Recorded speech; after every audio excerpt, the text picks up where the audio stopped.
Hi മക്കളെ. So നമ്മുടെ +2 result എല്ലാം വന്നു അല്ലേ? ചിലപ്പോൾ കുറച്ച് പേർക്കൊക്കെ മാർക്ക് കുറഞ്ഞിട്ടുണ്ടാവാം, ഒന്നോ രണ്ടോ പേപ്പറൊക്കെ ചിലപ്പോൾ ഫെയിൽ ആയിട്ടുണ്ടാവാം. അപ്പോൾ അതിന് ഒരു ചാൻസ് ആയിട്ട് നമുക്ക് ഇംപ്രൂവ്മെന്റ് എക്സാമും അതുപോലെ തന്നെ സേ എക്സാമിന്റെയും ഡേറ്റുകളും നോട്ടിഫിക്കേഷൻ ഒക്കെ വന്നിട്ടുണ്ട്. അപ്പോൾ അതിൽ എന്തൊക്കെ കാര്യങ്ങളാണ് ശ്രദ്ധിക്കേണ്ടത് എന്ന് പറയാൻ വേണ്ടിയിട്ടാണ് സാർ ഇന്ന് വന്നിട്ടുള്ളത്. ഓക്കെ, അപ്പോൾ ഇവിടെ നോക്കി, ഇതാണ് നമ്മുടെ നോട്ടിഫിക്കേഷൻ വന്നിട്ടുള്ളത്. അപ്പോൾ കേരളത്തിലെ ചില സെലക്ടഡ് സ്കൂളുകളും അതുപോലെ തന്നെ ലക്ഷദ്വീപിലെ മുഴുവൻ സ്കൂളുകളിലും ഗൾഫ് റീജിയനിലെ മുഴുവൻ സ്കൂളുകളിലും എക്സാം നടക്കുന്നുണ്ട്. 2026 ഹയർ സെക്കൻഡറി എക്സാമിനേഷന് രജിസ്റ്റർ ചെയ്തവർക്ക് മാത്രമാണ് സേ എക്സാമും ഇംപ്രൂവ്മെന്റ് എക്സാമും എഴുതാൻ വേണ്ടിയിട്ട് പറ്റുക. ഓക്കെ, അത് രജിസ്റ്റർ ചെയ്താൽ മാത്രം മതി, അത് പോയി എഴുതണം എന്നില്ല. ഇനി എഴുതിയാൽ തന്നെ പാസ്സായിട്ടില്ലെങ്കിലും അവർക്കൊക്കെ എന്ത് ചെയ്യാം, നമ്മുടെ സേ എക്സാമിന് രജിസ്റ്റർ ചെയ്യാം. നേരെ മറിച്ച് 2026 നമ്മൾ മാർച്ചിൽ നടന്ന എക്സാമിന് രജിസ്റ്റർ ചെയ്തിട്ടേ ഇല്ല എന്നുണ്ടെങ്കിൽ ഈ ഒരു സേ എക്സാം നിങ്ങൾക്ക് അപ്ലൈ ചെയ്യാൻ വേണ്ടിയിട്ട് പറ്റില്ല. ഓക്കെ, ദെൻ ആരൊക്കെയാണ് സേ എക്സാം എഴുതേണ്ടത്? D+ ഗ്രേഡോ അതിന് എബോവ് കിട്ടിയവർക്ക് എന്ത് ചെയ്യാം, ഇംപ്രൂവ്മെന്റ് ചെയ്യാം. ഓക്കെ, D+ ഗ്രേഡോ അതിന് മുകളിലോ കിട്ടിയവർക്ക് ഇംപ്രൂവ്മെന്റ് ചെയ്യാം. Okay, so regular candidates who attended the second year higher secondary examination attained a D+ grade or above for all subjects are eligible to apply for improvement examination. Okay, അപ്പോൾ അവർക്ക് grade improve ചെയ്യണം എന്നുണ്ടെങ്കിലൊക്കെ എന്ത് ചെയ്യാം, improvement എക്സാമിന് apply ചെയ്യാൻ വേണ്ടിയിട്ട് പറ്റും. പക്ഷെ ഒരു സബ്ജക്റ്റ് മാത്രമാണ് നമുക്ക് എന്ത് ചെയ്യാൻ കഴിയുക, ഇംപ്രൂവ് ചെയ്യാൻ വേണ്ടിയിട്ട് കഴിയുക. D+ഓ അതിന് മുകളിലേക്കോ ഗ്രേഡ് കിട്ടിയിട്ടുള്ള ഏതെങ്കിലും ഒരു സബ്ജക്റ്റ് മാത്രമേ നമുക്ക് ഇംപ്രൂവ് ചെയ്യാൻ വേണ്ടിയിട്ട് പറ്റുള്ളൂ. പക്ഷേ ഗൾഫ് സ്റ്റുഡൻസ് ആണ് എന്നുണ്ടെങ്കിൽ ഡിഒ D+ഓ അതിന് മുകളിലേക്കോ ഗ്രേഡ് കിട്ടിയിട്ടുള്ള എത്ര സബ്ജക്റ്റ് വേണമെങ്കിലും നിങ്ങൾക്ക് എന്ത് ചെയ്യാം, ആൾ 6 സബ്ജക്റ്റും വേണമെങ്കിൽ നിങ്ങൾക്ക് എന്ത് ചെയ്യാം, ഇംപ്രൂവ് ചെയ്യാൻ വേണ്ടിയിട്ട് പറ്റും. ദെൻ ഇനി നമ്മൾ ബയോളജി ആണ് ഇംപ്രൂവ് ചെയ്യുന്നതെന്നുണ്ടെങ്കിൽ നമ്മൾ എന്ത് ചെയ്യണം, ബോട്ടണിയും സുവോളജിയും അറ്റൻഡ് ചെയ്യണം. ഓക്കെ, ദെൻ മാർച്ച് 2026 എക്സാമിന് അപ്ലൈ ചെയ്യാത്ത കാൻഡിഡേറ്റ്സ് എന്തല്ല, ഈ സേ ഇംപ്രൂവ്മെന്റ് എക്സാമിന് എലിജിബിൾ അല്ല. Okay, then TE, that is terminal evaluation, theory paper മാത്രമാണ് നമ്മൾ അവിടെ എഴുതുന്നത്. സോ തിയറിയുടെ മാർക്ക് മാത്രമാണ് എന്ത് ചെയ്യുക, അവിടെ കണക്കാക്കുക. CE PE സ്കോർസ് ഒക്കെ എന്ത് ചെയ്യും, ഓട്ടോമാറ്റിക്കലി ക്യാരി ഫോർവേഡ് ചെയ്യും. നിങ്ങൾക്ക് മാർച്ചിൽ എത്രയാണോ കിട്ടിയ ആ മാർക്ക് തന്നെയാണ് CE PE വരിക. PE എന്ന് പറയുന്നത് പ്രാക്ടിക്കൽ എക്സാം ഉള്ള സബ്ജക്റ്റുകളുടെ മാർക്കാണ്. Okay, then so consolidated certificates നിങ്ങൾക്ക് ആവശ്യമുള്ള, അതായത് പുതിയ സേ എക്സാം എഴുതി കിട്ടുന്ന സർട്ടിഫിക്കറ്റ്സ് നിങ്ങൾക്ക് എന്ത് ചെയ്യും, പുതിയതായിട്ട് ഇഷ്യൂ ചെയ്യും.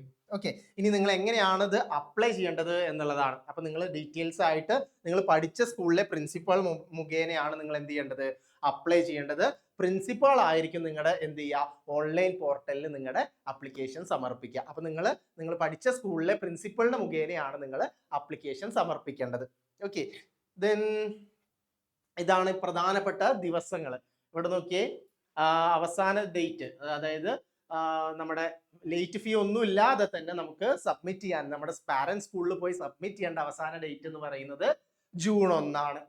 Okay, then last date of remittance of fee at the treasury by the principal of parent school. അത് നമ്മളെ ബാധിക്കുന്ന കാര്യമല്ല, പ്രിൻസിപ്പൽ എന്ത് ചെയ്യും, അവിടെ പോയി അടയ്ക്കും. അപ്പൊ അതിന് മുമ്പ് നിങ്ങൾ എന്ത് ചെയ്യണം, ഫീസ് നിങ്ങളുടെ സ്കൂളിൽ പോയിട്ട് അടയ്ക്കണം. ദെൻ ഫൈനോട് കൂടി നിങ്ങൾക്ക് സബ്മിറ്റ് ചെയ്യാനുള്ള അവസാന ഡേറ്റ് എന്ന് പറയുന്നത് 3rd June ആണ്. ഓക്കെ, ദെൻ 4th June മുമ്പായിട്ട് എന്ത് ചെയ്യണം, ഫൈനോട് കൂടി നമ്മൾ എന്ത് ചെയ്യും, ട്രഷറിയിൽ പോയി അടയ്ക്കും. ദെൻ 5ാം തീയതിയോട് എന്ത് ചെയ്യും, നമ്മുടെ പോർട്ടലിൽ നമ്മളെ സ്കൂളിൽ നിന്ന് രജിസ്റ്റർ ചെയ്യും. ഓക്കെ, ദെൻ ഇവിടെ നോക്കിയേ, സേ എക്സാമിന് ഒരു പേപ്പറിന് 150 രൂപയാണ്. ദെൻ പ്രാക്ടിക്കൽ ഉള്ള പേപ്പറാണ് എന്നുണ്ടെങ്കിൽ അത് 175 രൂപയാണ്. ഇംപ്രൂവ്മെന്റ് എക്സാമിന് ഒരു സബ്ജക്റ്റിന് 500 രൂപയാണ്. ഓക്കെ, ഇതിന് പുറമെ നിങ്ങൾക്ക് പുതുതായിട്ട് ഒരു സർട്ടിഫിക്കറ്റ് വരും. അപ്പൊ ആ സർട്ടിഫിക്കറ്റിന് എന്ത് ചെയ്യണം, ഒരു 40 രൂപ കൂടെ എക്സ്ട്രാ വരും. ഓക്കെ, ദെൻ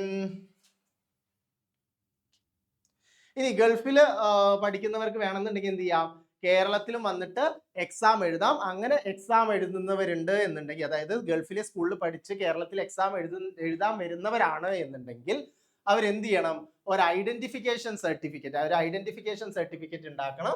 അവരുടെ ഫോട്ടോഗ്രാഫും അതുപോലെ തന്നെ ആ സ്കൂളിലെ അവർ പഠിച്ച പാരന്റ് സ്കൂളിന്റെ പ്രിൻസിപ്പളുടെ ഓഫീസ് സീലുമുള്ള ഒരു ഐഡന്റിഫിക്കേഷൻ സർട്ടിഫിക്കറ്റ് ആയിട്ട് വേണം കേരളത്തിൽ വന്നിട്ട് എക്സാം എഴുതാൻ.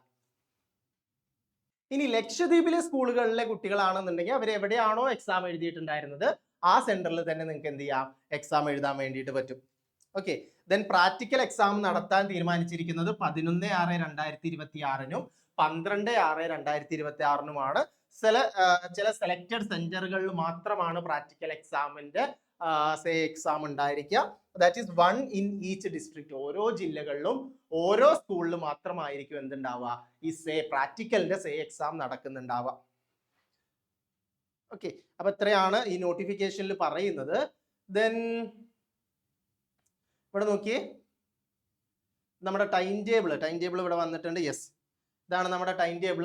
നിങ്ങൾക്ക് എന്ത് ചെയ്യാം, ഈ നോട്ടിഫിക്കേഷൻ നമ്മുടെ കമ്മ്യൂണിറ്റിയിൽ കയറി കഴിഞ്ഞാൽ അവിടെ കിട്ടും. അല്ലാന്നുണ്ടെങ്കിൽ നിങ്ങൾക്ക് ഒഫീഷ്യൽ സൈറ്റിൽ, കേരള ഗവൺമെന്റിന്റെ ഒഫീഷ്യൽ സൈറ്റിൽ കയറി കഴിഞ്ഞാലും കിട്ടും. ഓക്കെ, അപ്പൊ ടൈം ഓഫ് എക്സാമിനേഷൻ എന്ന് പറയുന്നത് സബ്ജക്ട്സ് വിത്തൗട്ട് പ്രാക്ടിക്കൽ 9:30 to 12:15 ആയിരിക്കും. അതുപോലെ തന്നെ 2 PM to 4:45 ആയിരിക്കും. Okay, then subjects with practical except biology and music 9:30 to 11:45 ആയിരിക്കും. അതുപോലെ തന്നെ 2 to 4:15 ആയിരിക്കും. അത് നിങ്ങൾ എന്ത് ചെയ്യുക, ഈ ടൈം ടേബിളിൽ പറയുന്നുണ്ട് ഫോർനൂൺ ആണോ ആഫ്റ്റർനൂൺ ആണോ എന്നുള്ളത്. അപ്പൊ ഫോർനൂൺ ആണോ ആഫ്റ്റർനൂൺ ആണോ എന്നുള്ളത് നോക്കിയിട്ട് മനസ്സിലാക്കാം. ഓക്കെ, അപ്പൊ അത്രയും കാര്യങ്ങളാണ് നമുക്ക് ഈ ഇംപ്രൂവ്മെന്റ് എക്സാം ആയിട്ട് ബന്ധപ്പെട്ട് പറയാനുള്ളത്. ഇനി നിങ്ങൾക്ക് എന്തെങ്കിലും ഡൗട്ടുകൾ ഉണ്ട് എന്നുണ്ടെങ്കിൽ നിങ്ങൾക്ക് എന്ത് ചെയ്യാം, നമ്മുടെ കമ്മ്യൂണിറ്റിയിൽ ജോയിൻ ചെയ്യാം. കമ്മ്യൂണിറ്റിയിൽ കയറി കഴിഞ്ഞാൽ അവിടെ നിങ്ങളുടെ ഡൗട്ടുകൾ ക്ലിയർ ചെയ്ത് തരും. അതിന്റെ ലിങ്ക് നമ്മൾ താഴെ കമന്റിൽ പിൻ ചെയ്ത് വെക്കുന്നതായിരിക്കും. അല്ലെങ്കിൽ നിങ്ങൾക്ക് എന്ത് ചെയ്യാം, ഈ കമന്റ് ബോക്സിൽ തന്നെ ചോദിക്കാം, നമ്മൾ റിപ്ലൈ തരുന്നതായിരിക്കും. Okay, so Tata, bye bye.